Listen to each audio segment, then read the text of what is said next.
오늘 영상에서는 직장인이 부동산 임대소득하고 2천만원 이하 주택임대소득이 같이 있는 경우에 주택임대소득을 분리과세로 해서 종합소득세를 신고하는 방법을 확인해 보겠습니다. 이번 영상 홈택스 신고화면은 2025년 5월 신고화면이고요. 종합소득세 신고서 작성을 시작해 보면요, 홈택스에 신고인 아이디로 로그인하고요, 종합소득세 정기신고 메뉴 박스를 클릭해 줍니다. 이번 종합소득세 신고에 사용할 신고서를 선택하는 화면에서는 일반 신고, 정기 신고를 선택해 주고요. 신고서 작성이 시작되면 기본 정보 화면에서는 신고인 본인 주민번호 확인해 보고 옆에 있는 확인 버튼 클릭해 줍니다. 신고인 개인정보가 불려와서 채워지고요. 불려온 내용이 모두 맞으면 작성 완료 클릭합니다. 그러면 이번 신고서에서 신고할 소득 종류를 선택하는 팝업 창이 뜨는데요. 여기에서 근로소득, 부동산 임대소득, 그리고 주택임대소득을 선택해 줍니다. 주택임대소득은 분리과세로 신고할 거니까요. 아래쪽에 있는 분리과세 소득에 V체크를 해주고 적용하기 클릭합니다. 이렇게 신고하면 근로소득금액하고 부동산 임대소득금액은 종합소득금액으로 합산되게 되고요. 종합소득세 계산 과정을 거치면서 소득공제, 세액공제를 적용해서 결정세액이 계산되게 되고요. 주택임대소득은 완전히 다른 세금 계산 과정을 거쳐서 결정세액을 구하게 됩니다. 그리고 최종적으로 이 두 가지 결정세액을 합한 금액을 종합소득세로 납부하게 되는 신고 방법을 선택하는 겁니다. 소득 종류 선택을 끝내면 종합소득금액을 계산하는 화면이 나오고요. 이 화면에서 이번 신고에서 종합소득금액으로 합산될 소득 종류들이 표시됩니다. 화면을 보면 사업소득은 부동산 임대소득을 입력할 부분이고요. 근로소득은 직장 근로소득 입력할 거고요. 주택임대소득을 분리과세로 입력할 부분이 모두 활성화된 것 볼 수 있습니다.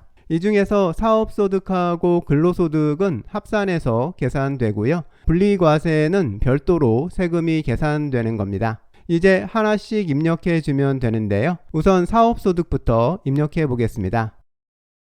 사업소득금액 입력 화면이 나오고요. 화면에 보면 부동산 임대소득을 신고할 사업장 내용이 불려와 있는 것 볼 수 있습니다. 이제 해당 사업장에 해당하는 임대소득을 입력해 주면 되는데요. 사업소득 명세서 입력하기 클릭해 주고요. 그러면 부동산 임대소득에 대한 상세 내용을 입력하는 화면이 나오니까요. 이 화면에서 총 수익금액하고 필요경비 내역 등등을 모두 입력해 줍니다. 지금 화면은 간편장부 방식으로 신고하는 화면이 보여지고 있는 건데요. 이 부분은 간편장부 말고도 단순경비율 같은 방식으로도 신고가 가능하니까 이 부분에 대해서는 신고인이 원하는 방식으로 선택해서 신고서를 작성하면 됩니다. 이 부분 작성에 대해서 단순경비율을 선택하는 방법하고 단순경비율 신고서를 작성하는 방법 같이 좀 더 자세한 내용은 이 영상 끝에 링크해 둔 직장인 부동산 임대소득 신고 영상을 참고해 보시면 좋을 것 같습니다. 이제 이 화면 입력해 주면요, 입력할 사업장에 붙어 있는 입력 수정 버튼 한번 클릭해 주고 임대 총 수익 금액부터 입력하고요. 화면을 내려서 해당 사업장에서 발생한 비용들을 항목별로 입력해 줍니다. 작성이 모두 끝나면 등록하기 클릭해 주고요. 그러면 방금 입력한 내용이 해당 사업장 내용으로 등록됩니다. 여기까지 화면 입력이 원하는 대로 끝났으면 작성 완료 클릭해서 다음 화면으로 넘어갑니다. 이번 화면에서는 부동산 임대 사업장에 대해서 신고될 임대 소득 금액을 확인해 보고요. 이 소득 금액이 본인이 신고하려는 금액이 맞으면 다음 화면으로 이동합니다.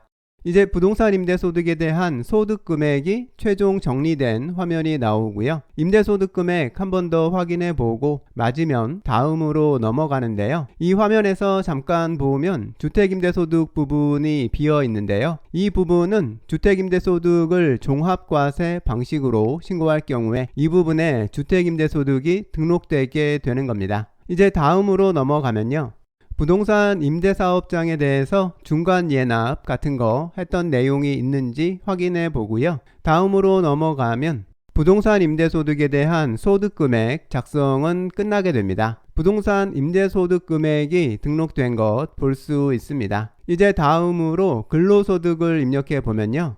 화면이 넘어가면서 본인의 근로소득을 불러오는 팝업창이 뜨니까요. 팝업창에서 해당하는 소득 내역을 선택해 줍니다.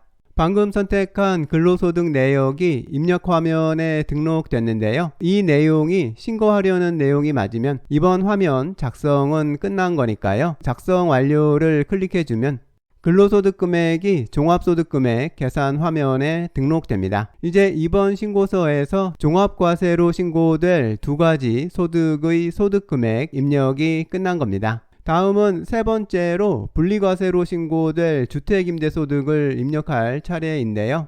분리과세 신고 화면이 나왔고요. 여기에서 주택임대 부분 작성해 주면 됩니다. 이 화면 작성은 2월에 주택임대소득에 대한 사업장 현황신고를 했었으면 아주 간단합니다. 사업장 현황신고 조회 버튼을 클릭해서 신고된 내역을 선택해서 적용해 주기만 하면 분리과세로 신고될 주택임대소득에 대한 입력이 모두 끝나게 됩니다. 채워진 내용이 본인이 신고하려는 내용이 맞는지만 확인하면 되고요.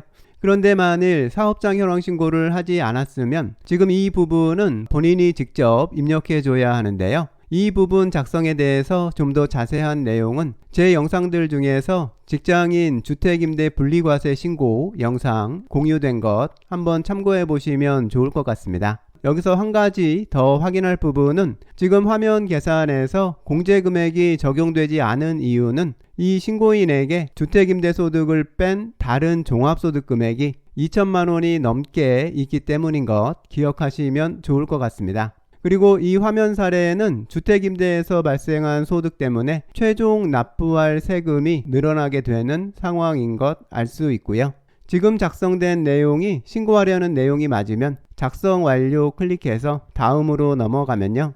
다시 종합소득금액을 계산하는 화면이 나오고요. 지금까지 입력한 소득 종류별 소득 금액들을 볼 수 있습니다. 지금 사례에는 부동산 임대소득하고 근로소득은 종합과세로 신고하고 있고 주택임대소득은 분리과세로 신고하고 있는 상황인데요. 화면에서 자동 합산된 종합소득금액을 보면 종합소득금액 3,600만원 정도는 사업소득하고 근로소득 금액만 합산된 금액인 것 알 수 있습니다. 주택임대소득 분리과세하는 금액은 이 종합소득 금액에 포함되지 않은 것 볼 수 있고요. 여기까지 직장인이 부동산 임대소득하고 주택임대소득이 있는 상황에서 주택임대소득은 분리과세로 신고할 경우에 종합소득금액을 계산하는 부분까지 신고서 작성 방법을 확인해 봤습니다. 이 다음 부분은 소득공제, 세액공제를 적용하는 부분인데요. 이 부분은 이 영상 끝에 링크해 둔 직장인 부동산 임대 신고 2파트 영상하고 거의 동일한 내용이니까요. 그 영상을 참고하시면 좋을 것 같습니다.